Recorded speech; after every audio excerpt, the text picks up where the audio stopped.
মিথ্যা ভালোবাসার জ্ঞাপন করে আজকে আমি আমার বক্তব্য শুরু করছি।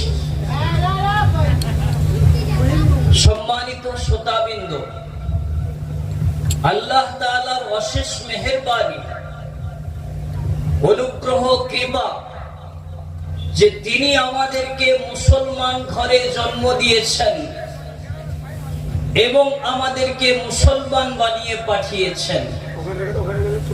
এটা আল্লাহ তাআলার অনুগ্রহ আর কৃপা ছাড়া কিছুই নয়। আমরা মুসলমান হওয়ার কারণে কোনো ত্যাগ তিতিক্ষা দিইনি, কোনো কুরবানি দিইনি। আমরা মুসলিম ঘরে জন্ম নিয়েছি, তাই আমরা পারিবারিক সূত্রে মুসলমান। অর্থাৎ আমার বাপ মুসলমান, দাদা মুসলমান, পরদাদা মুসলমান, তাই আমি মুসলমান। এমনটা নয় যে ইসলামকে জেনে রিসার্চ করে ইসলামের প্রতি মুখরিত হয়ে প্রবাহিত হয়ে আমি অন্য ধর্মকে ত্যাগ করে ইসলাম ধর্ম গ্রহণ করেছি, এমনটা নয়। দুনিয়া আখিরাতের নাজাতের একমাত্র জরিয়া হলো কলমা, দ্বীনে ইসলাম, তাওহীদ।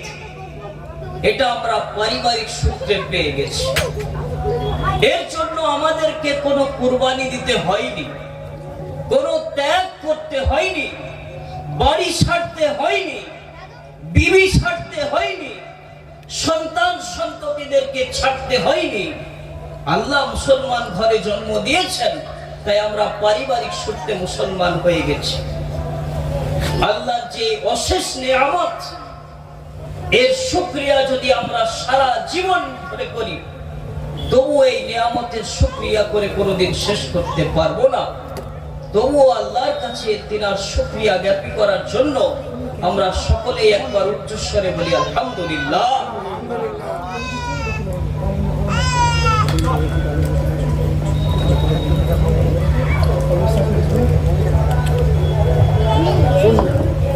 এই ইসলামের জন্য হযরতে বিলাল রাদিয়াল্লাহু তাআলা আনহুর মতো কুরবানি আমাদেরকে দিতে হয়নি। হযরতে বিলাল রাদিয়াল্লাহু তাআলা আনহুকে তিনার মুনিব, তিনার মালিক উত্তপ্ত বালির উপর শুইয়ে ইসলাম নিয়ে আসার জন্য যে কষ্ট দিয়েছিল, সেই ত্যাগ আমাদেরকে স্বীকার করতে হয়নি। ঠাকুমার স্বর্গযাত্রার লেখক আবুল হাসান ভট্টাচার্য মুসলমান হওয়ার কারণে হিন্দু ধর্ম ত্যাগ করে ইসলাম ধর্ম গ্রহণ করার কারণে যেই শাস্তির সম্মুখীন হয়েছিলেন, যেই পরীক্ষার সম্মুখীন হয়েছিলেন, সেই পরীক্ষার সম্মুখীন আমাদেরকে হতে হয়নি। আবুল হাসান ভট্টাচার্য বাংলাদেশের একটা বিখ্যাত আলোড়ন সৃষ্টিকারী পুস্তক ঠাকুমার স্বর্গযাত্রা। এই আবুল হাসান ভট্টাচার্য হিন্দু ঘরে জন্মগ্রহণ করেছে। পোতা আর দাদির মধ্যে একটা ভালো সম্পর্ক হয়, একটা মিষ্টি সম্পর্ক হয়। দাদিরা নাতিদেরকে খুব ভালোবাসে, ছেলে ছেলেকে খুব ভালোবাসে। বাংলায় প্রবাদ বাক্য আছে, ছেলের থেকে ছেলের ছেলে বেশি মিষ্টি। দাদা দাদি তাদেরকে খুব ভালোবাসে, খুব ভক্তি করে, খুব মহব্বত করে। তো আবুল হাসান ভট্টাচার্য তার ঠাকুমা, তার দাদিমা আবুল হাসান ভট্টাচার্যকে খুব মহব্বত করত, ভালোবাসত। যখন দাদি মারা গেল, দেখলো কিছু মানুষ মদ খেয়ে পেটাতে পেটাতে চিতাতে পুড়িয়ে ফেলছে। এ ভাবছে আমার ভালোবাসার মানুষটা বিদায়টা কিভাবে হলো। যেই ঠাকুমাকে আমি প্রাণপণে ভালোবাসি, আজকে তার বিদায়টা কিভাবে হলো। কিছুদিন পর তার একটা মুসলমান বন্ধুর দাদা মারা গেছে। যে দেখলো মুসলমানরা কত শ্রদ্ধার সাথে, কত ভালোবাসার সাথে গোসল দিয়ে, কফুর লাগিয়ে, আতর লাগিয়ে, সাদা কাফন মুড়িয়ে কবরে মিনহা খালাকনাকুম ওয়া ফিহা নুঈদুকুম ওয়া মিনহা নুখরিজুকুম তারাতান উখরা বলতে বলতে তাকে কবরে সুন্দর করে শুইয়ে রেখে আসছে। এটা দেখে তার মনের মধ্যে প্রভাব সৃষ্টি হলো যে যাদের শেষ কাজটা এত ভালো, তাদের অন্য কাজগুলো কতই না ভালো। সে রিসার্চ করতে শুরু করলো, ইসলাম নিয়ে পড়াশোনা করতে শুরু করলো, ইসলামকে বুঝতে শেখার চেষ্টা করলো। যখন ইসলাম নিয়ে পড়াশোনা করলো, ইসলামকে বুঝলো, দেখলো এর প্রত্যেকটা কাজ কত ভালো। যে বিবির সাথে মিল মিলাপ করলে পবিত্রতা অর্জন করার জন্য গোসল করতে হবে, 40 দিনের মধ্যে বগল এবং নাভির নিচে চুল পরিষ্কার করে দিতে হবে, প্রতি জুম্মায় নাখুন, গোপ ইত্যাদি ইত্যাদি কাটতে হবে। তো যে ইসলাম এত পুঙ্খানু জিনিসের শিক্ষা দিয়ে গেছে, সে ইসলাম ধর্ম কতই না ভালো ধর্ম। যখন আবুল হাসান ভট্টাচার্যের ইসলাম সম্পর্কে একটা ভালো ধারণা তৈরি হয়ে গেল, তখন স্ত্রীকে জানাচ্ছে যে আমি ইসলাম নিয়ে পড়াশোনা করে জানতে পারলাম ইসলামই হলো একমাত্র সেই ধর্ম যেটা উপরওয়ালার পক্ষ হইতে এসেছে। অতএব আমি আমার বাপদাদার ধর্ম ছেড়ে দিয়ে মুসলমান হয়ে যাব। স্ত্রী বলছে আমি মেনে নিতে পারবো, হয়তো সন্তানরাও মেনে নেবে না, তোমার বাপ মাও তোমাকে মেনে নেবে না, এই সমাজ তোমাকে মেনে নেবে না। তখন আবুল হাসান ভট্টাচার্য বললেন যে ইমানের সুরভি বাতাস আমি পেয়ে গেছি, ইমানের মিষ্টতা আমি পেয়ে গেছি, দুনিয়ার কোন শক্তি আমাকে মুসলমান হওয়া থেকে আটকাতে পারবে না। যতই বাধা বিপত্তি আসুক আমি মুসলমান হবই। তিনি মুসলমান হলেন। কোন এক ইমামের হাতে কালেমা লা ইলাহা ইল্লাল্লাহ মুহাম্মাদুর রাসূলুল্লাহ সাল্লাল্লাহু আলাইহি ওয়াসাল্লাম পড়ে মুসলমানের মধ্যে অন্তর্ভুক্ত হয়ে গেলেন। এই খবরটা যখন প্রকাশ হয়ে গেল, সমাজ তাকে বহিষ্কার করে দিল, পরিবার তাকে বহিষ্কার করে দিল, সন্তানরা তাকে বহিষ্কার করে দিল, পিতামাতা তাকে বহিষ্কার করে দিল, স্ত্রী তাকে বহিষ্কার করে দিল। সমস্ত সম্পত্তি, সমস্ত ভালোবাসাকে কুরবান দিয়ে ত্যাগ তিতিক্ষার মাধ্যমে তিনি ইসলাম নিয়ে আসলেন। আবুল হাসান ভট্টাচার্যের মতো মুসলমান হওয়ার কারণে আমাদেরকে ত্যাগ স্বীকার করতে হয়নি। আমরা পারিবারিক সূত্রে মুসলমান, বাপ মুসলমান, দাদা মুসলমান, পরদাদা মুসলমান, আমি মুসলমান ঘরে জন্মেছি তাই মুসলমান। যদি আমাকে ইসলাম ধর্মের জন্য ত্যাগ দিতে হতো, যদি কুরবানি দিতে হতো, তাহলে এই অবস্থাটা আমাদের মাঝে বিরাজ করত না, যে দিনই কথা আলোচনা হবে আর আমরা বাজারে ঘুরে বেড়াবো, এমনটা আমাদের মাঝে হতো না। তখন আমরা বুঝতাম কোরআনের কি মূল্য, হাদিসের কি মূল্য, নামাজের কি মূল্য, দ্বীনি মাহফিলের কি মূল্য। তখন আমাদের বুঝে আসতো যদি আমরা ইসলামটা ত্যাগ তিতিক্ষার বিনিময়ে পেতাম, এই কলমাটা যদি আমরা ত্যাগ তিতিক্ষার বিনিময়ে পেতাম, কিন্তু এর জন্য তো আমাকে ত্যাগ করতে হয়নি। তাই আমার বুঝে আসে না সেই কলমা, যেই কলমা সম্পর্কে আল্লাহ রাসূল সাল্লাল্লাহু আলাইহি ওয়াসাল্লাম বলেছেন, মান ক্বালা লা ইলাহা ইল্লাল্লাহ ফাদাখালাল জান্নাহ। যেই ব্যক্তি লা ইলাহা ইল্লাল্লাহ পড়লো মন এবং জবান দ্বারা, সে একদিন না একদিন জান্নাতে যাবে। জি একবার সুবহানাল্লাহ বলবেন না? সুবহানাল্লাহ। যেই কলমা ঘরে আল্লাহ আমাদেরকে জন্ম দিয়েছেন, সেই কালিমার বিনিময়ে আমরা একদিন না একদিন জান্নাতে যাব, এর বিনিময়ে আমরা একবার সুবহানাল্লাহ বলতে পারবো না? জি, আল্লাহ তাআলার অশেষ মেহেরবানি যে আল্লাহ তাআলা আমাদেরকে কালমাওয়ালা ঘরে জন্ম দিয়েছেন, ঈমানওয়ালা ঘরে জন্ম দিয়েছেন। এই নিয়ামতের আল্লাহর কাছে চিরজীবন কৃতজ্ঞ হতে হবে। কৃতজ্ঞতা কিভাবে প্রকাশ করবেন? মুয়াজ্জিন আযান দিলে নামাজে উপস্থিত থাকতে হবে, রমজান আসলে রোজা রাখতে হবে, সমর্থ থাকলে হজ করতে হবে, দিনের মাহফিল হলে এসে বসতে হবে, রাস্তাঘাটে ঘোরা চলবে না। তবেই আপনি কালমার আসল তাকাজাটা বুঝতে পারবেন, তবেই আপনি দ্বীনি চেতনা আপনার মধ্যে এখনো জাগ্রত আছে এর প্রমাণটা এর দ্বারাই পাওয়া যাবে, নচেত বুঝতে পারা যাবে না। আজ মুসলমানদের এমন অবস্থা হয়ে গেছে, না আছে মুসলমানি লিবাস, না আছে মুসলমানি পরিবেশ। বলতে বড় দুঃখ লাগে, কোন মুসলমান সন্তান যদি রাস্তাঘাটে আল্লাহ না করুক কেউ যদি মারা যায় অ্যাক্সিডেন্ট হয়ে, দুর্ঘটনা হয়ে, অন্য ধর্মের মানুষরা চিনতে পারে না এটা কোন ধর্মের মানুষ। যতক্ষণ না তার প্যান্ট খুলে দেখবে যে এর কাটা না কটা, ততক্ষণ পর্যন্ত বুঝতে পারবে না। এমন আমাদের মুসলমানদের লেহজা হয়েছে, এমন পোশাক হয়েছে, এমন লিবাস হয়েছে, এটা বড় দুঃখ লাগে, পরিতাপ লাগে। মুসলমানের মাথায় টুপি নেই, মুখে দাড়ি নেই, মুসলমানি লিবাস নেই,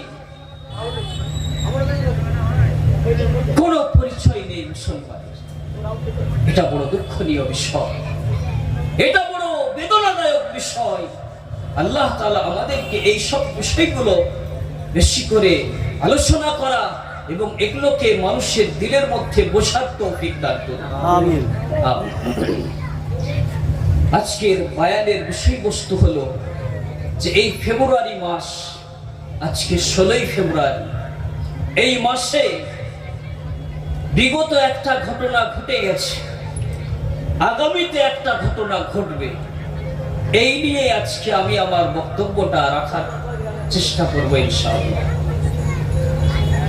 এই ফেব্রুয়ারি মাসে যুব সমাজ জানে, যুবতীরা জানে যে এমন একটা দিন আছে যে দিনটা নাকি প্রেম দিবস, ভ্যালেন্টাইন ডে, 14ই ফেব্রুয়ারি। যেই দিন সারা বিশ্বের মানুষ, বিশ্বের যুবক যুবতী তারা প্রেম দিবস উদযাপন করে, ভালোবাসা দিবস উদযাপন করে।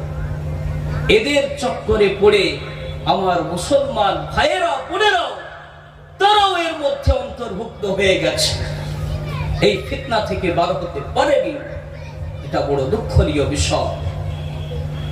মুসলমানে এই সমস্ত জিনিস, ইসলাম ধর্মে এই সমস্ত জিনিস কোন রকম স্বীকৃতি নেই, এগুলো হারাম।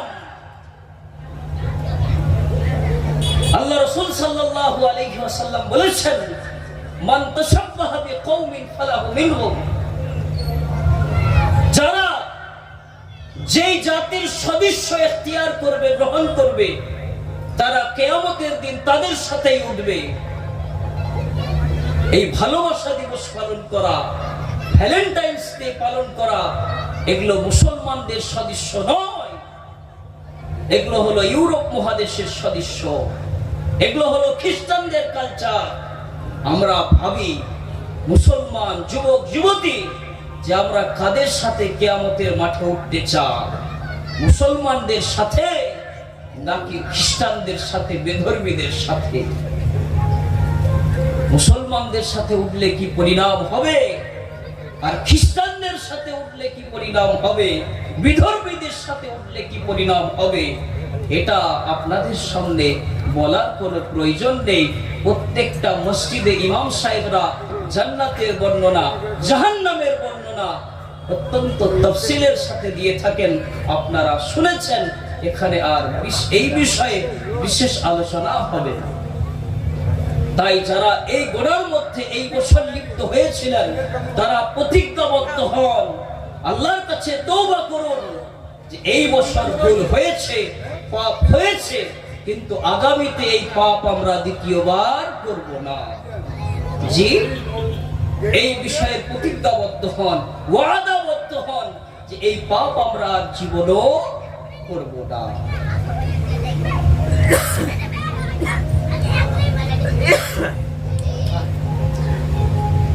সম্মানিত শ্রোতাবৃন্দ, মুসলমানদের মধ্যে বিবাহের পূর্বে কোনো সম্পর্ক হয় না, ছেলে মেয়ের মাঝে কোনো সম্পর্ক স্থাপন করা জায়েজ নয়, বৈধ নয়। একমাত্র স্বামী স্ত্রী যত খুশি ভালোবাসা প্রকাশ করতে পারো। আল্লাহ রাসূল সাল্লাল্লাহু আলাইহি ওয়াসাল্লামকে হযরতে মুআবিয়া রাদিয়াল্লাহু তাআলা আনহু প্রশ্ন করলেন, ওগো আল্লাহর রাসূল, আপনি সবথেকে কাকে বেশি ভালোবাসেন? আপনি সবথেকে মহব্বত কাকে করেন? অনেক তো সাহাবা আছে, সকলের সাথে আপনার ওঠা বসা, কিন্তু আপনার প্রিয় সাহাবা কে? আল্লাহ রাসূল সাল্লাল্লাহু আলাইহি ওয়াসাল্লাম উত্তর দিলেন, হযরতে আবু বকর সিদ্দিক। হযরতে আবু বকর সিদ্দিক রাদিয়াল্লাহু তাআলা আনহুকে আমি সবথেকে বেশি ভালোবাসি। আর মহিলাদের মধ্যে হইতে তিনার মেয়ে হযরতে আয়েশা সিদ্দিকা রাদিয়াল্লাহু তাআলা আনহাকে সবথেকে বেশি ভালোবাসি। হযরতে আয়েশা সিদ্দিকা কে ছিলেন? স্ত্রী ছিলেন, আল্লাহ রাসূল সাল্লাল্লাহু আলাইহি ওয়াসাল্লামের প্রিয়তমা স্ত্রী ছিলেন। সাধারণ মুসলমানদের জন্য এক থেকে নিয়ে 4টে বিবাহ করা জায়েজ। আল্লাহ তাআলা পবিত্র কালামুল্লাহর মধ্যে বলেছেন, ফানকিহু মা তাবা লাকুম মিনান নিসাই মাসনা সুলাসা রুবা। তোমাদের দৈহিক চাহিদা মোতাবেক তোমরা 2, 3, 4টে পর্যন্ত বিবাহ করতে পারো। এটা সাধারণ মুসলমানদের জন্য, এটা সাধারণ উম্মার জন্য, যে তারা 1 থেকে নিয়ে 4টে পর্যন্ত স্ত্রী রাখতে পারে। কিন্তু এর মধ্যে কিছু শারাইত আছে, যে তাদের ভরণ পোষণ করা, দৈহিক চাহিদা মেটানোর সক্ষম হতে হবে। কিন্তু আল্লাহ রাসূল সাল্লাল্লাহু আলাইহি ওয়াসাল্লাম এই হুকুমের ঊর্ধ্বে। কোন রাবীদের মতে আল্লাহ রাসূল সাল্লাল্লাহু আলাইহি ওয়াসাল্লামের 11 জন স্ত্রী ছিল। কোন রাবীদের মতে আল্লাহ রাসূল সাল্লাল্লাহু আলাইহি ওয়াসাল্লামের 9 জন স্ত্রী ছিল। এদের মধ্যে হইতে আল্লাহ রাসূল সাল্লাল্লাহু আলাইহি ওয়াসাল্লাম সবথেকে বেশি মহব্বত করতেন হযরতে আয়েশা সিদ্দিকা রাদিয়াল্লাহু তাআলা আনহাকে। হযরতে আয়েশা সিদ্দিকাকে ভালোবাসার কারণ তিনি অনেক সুন্দর ছিলেন এমনটা নয়। আল্লাহ রাসূল সাল্লাল্লাহু আলাইহি ওয়াসাল্লামের স্ত্রীদের মধ্যে হইতে উম্মে সালমা রাদিয়াল্লাহু তাআলা আনহা, ইনি হযরতে আয়েশা সিদ্দিকার থেকেও আরো বেশি সুন্দরী ছিলেন। হযরতে সাফিয়া রাদিয়াল্লাহু তাআলা আনহা, ইনি আরো বেশি সুন্দর ছিলেন হযরতে আয়েশা সিদ্দিকার থেকে। কিন্তু ইনাকে ভালোবাসার কারণ হলো ইনার বুদ্ধিমত্তাটা খুব বেশি ছিল। ইনি আল্লাহ রাসূলের প্রয়োজনটা বুঝতেন, কখন কি আল্লাহ রাসূলের লাগবে, কখন কোন কথাটা বলতে হবে, কোন কথাটা বললে আল্লাহ রাসূল খুশি হবেন, এটা হযরতে আয়েশা সিদ্দিকা জানতেন। তাই আল্লাহ রাসূল সাল্লাল্লাহু আলাইহি ওয়াসাল্লাম হযরতে আয়েশা সিদ্দিকা রাদিয়াল্লাহু তাআলা আনহাকে অন্যান্য বিবিদের মধ্যে হইতে সবথেকে বেশি মহব্বত করতেন। তাহলে আমার মা বোনেরা, স্বামীর ভালোবাসা পেতে গেলে বুদ্ধিমতী হতে হবে, বুঝতে হবে স্বামীর প্রয়োজনটা কি, কোন কথাটা বললে স্বামী খুশি হবে, কোন কথাটা বললে স্বামী বেজার হবে, রাগান্বিত হবে। এই সব জিনিসগুলো বুঝতে হবে, তার মেজাজ বুঝতে হবে, তবেই স্বামীর প্রিয় হওয়া যাবে, নচেত প্রিয়তমা হওয়া যাবে। এই উসুল মোতাবিক হযরতে আয়েশা সিদ্দিকাকে ভালোবাসতেন কারণ তিনি আল্লাহ রসুলের প্রয়োজনগুলো বুঝতেন, বুদ্ধিমতী ছিলেন, কখন কোন কথাটা বলতে হবে এটা জানতেন, তাই ভালোবাসতেন। তাহলে স্বামীর ভালোবাসা পেতে গেলে এই গুণগুলো থাকতে হবে। দেখুন, স্ত্রীরা হয় এক নির্বোধ টাইপের, মাসুম টাইপের। অর্থাৎ আপনি অত্যাচার করলে স্বামী হয়ে তার জীবনটা ধ্বংস হয়ে যায়, আর আপনি মিষ্টি কথা বললে তার জীবনটা সুখে ভরে যায়। এটা হলো মহিলাদের জীবন। অনেক স্বামী এমন আছে যে মাঠ থেকে কাজ করে এসেছে, এসে বলছে একটু পানি দাও, স্ত্রী একটু মুচকি হেসে বলছে একটু শরবত করে দি। এভাবে আমার সাথে তিরস্কার করলো, আমি পানি চাইলাম, এ আমাকে ঠাট্টা করে বলছে শরবত করে দি। যা তোকে দিয়ে দিলাম, ছেড়ে দিলাম, যা। কিন্তু স্ত্রী বলেছিল যে পানিটা হয়তো ভালো লাগবে না, সারা দুপুরটা আপনার রোদে কেটেছে, তাই একটু শরবত করে দিই। কিন্তু এ ভাবলো কি, কারণ এর তো মেজাজটাই ওই রকম, স্ত্রীকে বুঝতেই শিখেনি। আল্লাহ রাসূল সাল্লাল্লাহু আলাইহি ওয়াসাল্লাম বলেছেন যে সেই মানুষ হলো সবথেকে উত্তম যে তার স্ত্রীর কাছে উত্তম, তার পরিবারের কাছে উত্তম। আপনি আপনার স্ত্রীর কাছে যদি ভালো না হতে পারেন, আর পুরো চালতাবাদীর মানুষ যদি আপনাকে ভালো বলে যে আমাদের দেশের সেরা মানুষ এটা, কিন্তু আপনার স্ত্রী যদি বলে না খুব ভালো লোক না, তাহলে কিন্তু আপনি ভালো না। আপনার স্ত্রী যদি সার্টিফাই করে দেয় যে না সত্যি মানুষটা খুব ভালো, সত্যি মানুষটা খুব আল্লাহওয়ালা, তাহলে কিন্তু আপনি আল্লাহ। জি,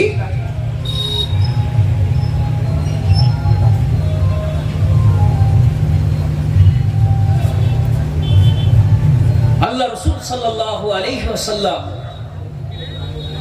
স্ত্রীদের সাথে ভালোবাসার সম্পর্ক স্থাপন করতেন।